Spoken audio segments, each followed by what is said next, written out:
لیکن صدیقی صاحب یہ تو ان کا تجزیہ ہے نا، میرا سوال ابھی بھی وہیں کا وہیں ہے کہ ایک عام تاثر یہ جاتا ہے کہ چونکہ جسٹس منصور علی شاہ صاحب کے حق میں ہوگا اس آئین ترمیم کا ریورس ہونا، تو وہ تو چاہیں گے کہ کیس ان کے سامنے لگے، وہ اس کے اوپر سنوائی دیں.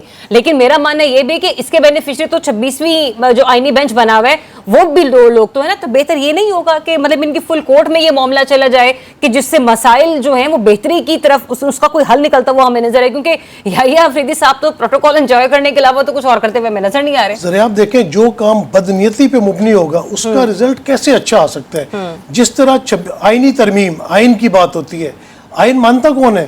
آپ نے 90 دن میں کوئی الیکشن نہیں کرائے. اور مخصوص نشستوں کی جب بات آ گئی، سپریم کورٹ کے 11 ججوں کا فیصلہ ہے، وہاں پہ آپ کو آئین نظر ہی نہیں آتا. آئین کی سپرمیسی ہے ہی نہیں. یہاں تو معاملہ چل رہا ہے کہ جو مجھے پسند ہے وہ آئین ہے. آپ نے بھٹو صاحب کا بھی جو آئین بنا تھا، تمام اپوزیشن اس پہ راضی تھی، کسی کو اغوا نہیں کیا گیا تھا، اس پہ بحث ہوئی تھی، تب جا کے وہ آئین بنا تھا. حالانکہ اس اسمبلی کو بھی اختیار نہیں تھا، کیونکہ وہ جو الیکشن ہوئے تھے وہ پورے پاکستان کے ہوئے تھے، اور اس کے بعد آدھا پاکستان ٹوٹ گیا تھا، تو اس پاکستان کے نئے الیکشن ہو جاتے. بہرحال یہ ایک نئی ڈیبیٹ ہے. جب آپ نے رات کے اندھیرے میں اور جلدی کی وجہ سے یہ آئینی ترمیم کی، آپ کا صرف نقطۂ نظر ہی یہ تھا کہ منصور علی شاہ کسی طرح جو ہے وہ چیف جسٹس نہ آئے.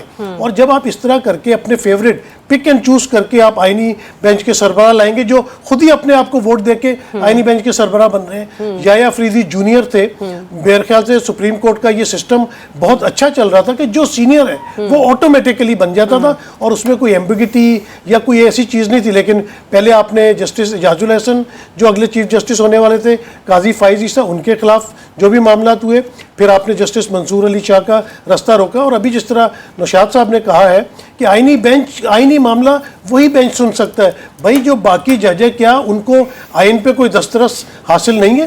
کیا وہ آئین کے ماہر نہیں ہیں؟ جسٹس منصور علی شاہ 100 اختلافات ہو سکتے ہیں، لیکن ان کی کتنی گرپ ہے آئین کے اوپر، ان کے دشمنان بھی مانتے ہیں. سینئر موسٹ ہے. عطر من اللہ صاحب کی کیا جو آئین کے اوپر ان کی تحقیق یا انہوں نے جو کیے ہیں اپنا فیصلہ ایز اے چیف جسٹس اسلام آباد ہائی کورٹ، کسی مطلب اعتراض ہو سکتا ہے، ہم کسی پہ الزام لگا سکتے ہیں کہ بھی اس نے فلاں کا ساتھ دیا، لیکن جج تو ہے نا.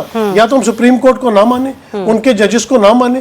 جو ہمارا پاکستان کا سب سے بڑا ادارہ ہے، جس طرح رضوان رضی صاحب نے کہا تھا کہ پوری پاکستان کی نظریں ان کی طرف ہوتی ہیں کہ یار ہمیں انصاف ملے، وہ 148ویں نمبر پہ آ رہا ہے. وہ کیسے انصاف دے گا؟ تو جب تک اپنے معاملات درست نہیں کریں گے، اور یہ معاملہ بڑے عرصے سے چل رہا ہے نا.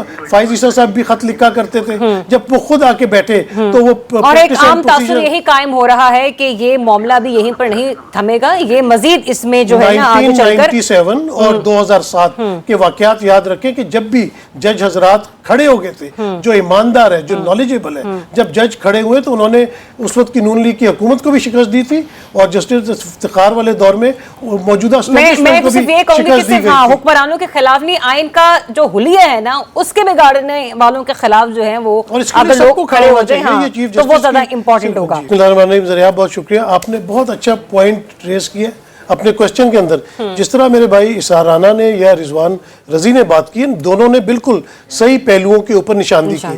لیکن بات یہ ہے کہ جب یہ پیکا ایٹ پی ٹی آئی کے زمانے میں آیا تھا نا، تو صحافتی تنظیموں نے ایک نیشنل اسمبلی کے سامنے ڈیرا ڈال دیا تھا اور بڑا شور مچایا تھا. اچھا میں کہتا ہوں بھلے وہ پی ٹی آئی کی گورنمنٹ آئے، پی پی کی ہو یا پی ایم ایل این کی ہو، اگر تو وہ صحافیوں کے خلاف کوئی چیز لے کے آتے ہیں تو سب کو یکجہتی دکھانی چاہیے. پھر جس طرح رضوان رضی صاحب نے کچھ چیزیں پوائنٹ آؤٹ کی نا، میں 1000% ایگری ہوں کہ یہ چیزیں ہونی چاہیے، سزا اور جزا ہونی چاہیے. کیونکہ جو ہمارا پیشہ ہے نا صحافت، اسحار رانا نے کہا کہ وہ 35 سال سے کر رہے ہیں، میں ان سے تھوڑا سا چھوٹا ہوں گا، میں 30 سال سے کر رہا ہوں. رضی صاحب 50-55 سال سے کر رہے ہوں گے عذرائے تفنن. تو بات یہ ہے، رضی صاحب عذرائے تفنن بھی کہہ دیتا ہے. اچھا بات یہ ہے کہ اس میں کسی کو پک اینڈ چوز کر کے نہیں کرنا چاہیے. آپ نے جس طرح پچھلے دنوں انویسٹیگیٹو جرنلزم کر رہے تھے متی اللہ، ٹھیک ہے، آپ نے انہیں پکڑ لیا، پکڑ لے انہیں. اگر وہ کوئی غلط کام کر رہے تھے، غلط خبر دی، پکڑ لے. آپ نے ان کے اوپر نشے کا ڈال دیا، یعنی کہ جہاں پہ وہ سگریٹ بھی نہیں پی. پھر آپ نے 26 نومبر والے واقعے میں ایسے پی ٹی آئی کے پولیٹیشینز کے اوپر کیسز بنائے جو اس دن اسلام آباد میں موجود ہی نہیں تھے. پھر ہمیں بڑا افسوس ہوتا ہے، بڑا دل دکھتا ہے جب سیکیورٹی فورسز